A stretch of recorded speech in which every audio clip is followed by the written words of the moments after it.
it's about my experience, to get it out of my system, to digest it, to think a bit more about it, and then feel like, yeah, now it's done. So it's really painting it out of my system.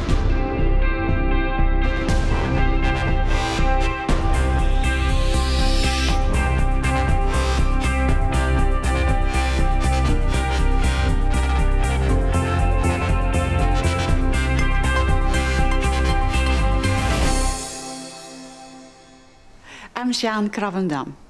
I'm a visual artist, painter. I moved in 1999 to Vancouver from the Netherlands. I have my art studio on Granville Island in Vancouver. It's really the heart of the art city in Vancouver. Already right out of art school, my first exhibit was mixed media. I've always been a mixed media artist. Mixed media means that you not only use paint, but anything else you can find to make textures. So really, I'm a layerist.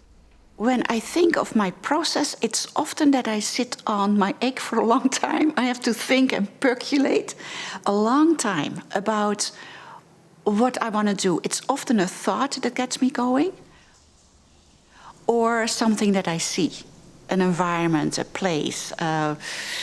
That's where series come from. When I, in the past, drove by the Britannia Mine Museum, I always was so intrigued. And it felt all like old and falling apart and interesting, and I was just curious. So one day I walked in and invited myself and talked with them about a possible exhibit. So we connected about rocks and colors this year. That's why the title Pics and Pixels. It's an exhibit of work from my students and myself. My name is Sandra Bowen, and I'm a visual artist. I've known Jeanne for about 10 years, and I've been her teaching assistant for the last 4 years. Jeanne has a very special gift with teaching. I think one of my favorite lines of Jeanne's is the let's try it.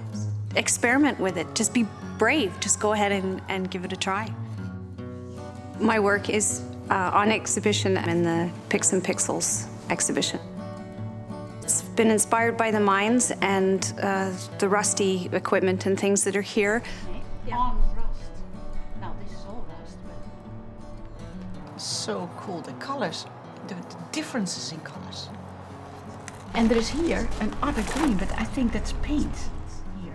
I love the Britannia Mine not only because of the textures, but also because of the history. That you know that here a whole village of people lived.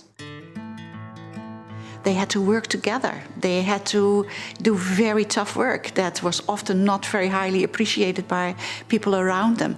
Young children that were working here, adults working and doing the face cutting, you know, with the big machines, very noisy, in the dark, in the cold. I actually wanted to put a spotlight on those kind of people that get the copper out of the soil for us. But this is great.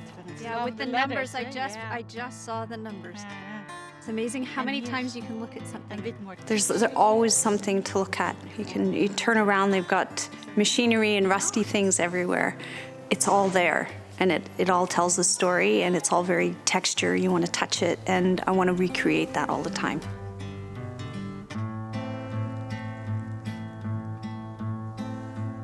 This is bold encounter paintings are really about an encounter. You walk around and suddenly you see something like, ooh, and then I saw this bolt and I created that larger and I put some more rust in it and played with that feel. But it's actually happy paintings because they are representing that sort of surprise when you walk in the whole area here around the mine. There's so many amazing spots here, like, wow, look at this, oh, look at those colors.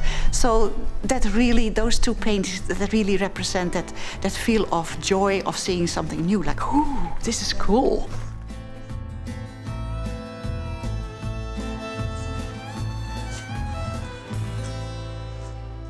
When I'm on location, I make a quick sketch. I write a few things, a few notes about maybe the light or maybe something special that's in that spot.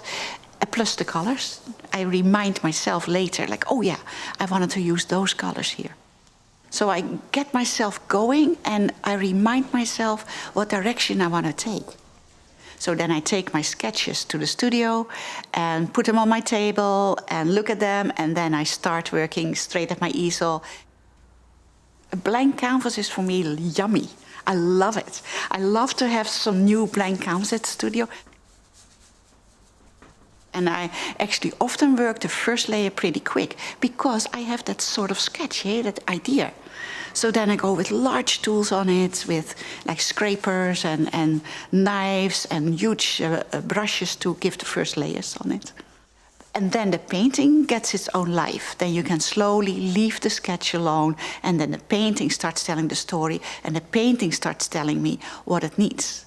So you look at the painting, you think, oh, it needs more blue, or oh, in that corner it needs more yellow, or oh, it needs more texture in the bottom. So really stepping back, asking the painting, and then, so it's like a discussion with your artwork. I work with 3 paintings at a time because I feel when I work only on one piece, I can overwork it quickly. I always look fresh to the painting that way, because I turn away from the painting I'm working on, work on another one, and then turn back and suddenly see, oh, that corner is wrong, or that line is not right, or it needs more certain color or texture or whatever. When I came to Canada and when I moved to Vancouver, I saw a lot of people living on the street, and it actually irritated me. It made me very angry, like, why here? I come from Europe, I've never seen so many people on the street. And Coast Mental Health is an organization that actually creates housing for people living on the street. I became a volunteer. For every Thursday morning I would go to Coast Mental Health Resource Center and paint with people who either lived on the street or still live on the streets. And I started looking through their eyes in the city. So the back alleys are people's places where they live. That's their bedroom. It's their wallpaper. So my paintings in the Touch series tell me a little bit about the walls that have been touched by environment and ice and snow, people's hands, exhaust of cars, but also me being touched by the people living there and having those places as their bedroom.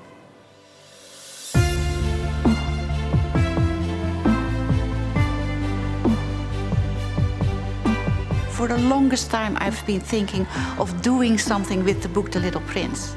So I made a series of about 30 paintings with different lines out of the book.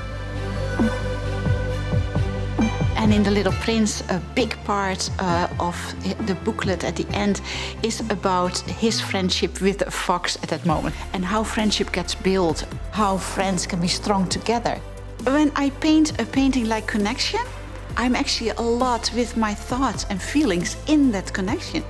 I'm thinking about my friends and with anybody I'm connected with, because I think when you make a painting and you're in that thought and in those feelings, you make the best artwork. So when it was done, it feels like, yes, I captured what is important for me when I talk about connections. I cannot only make my own artwork.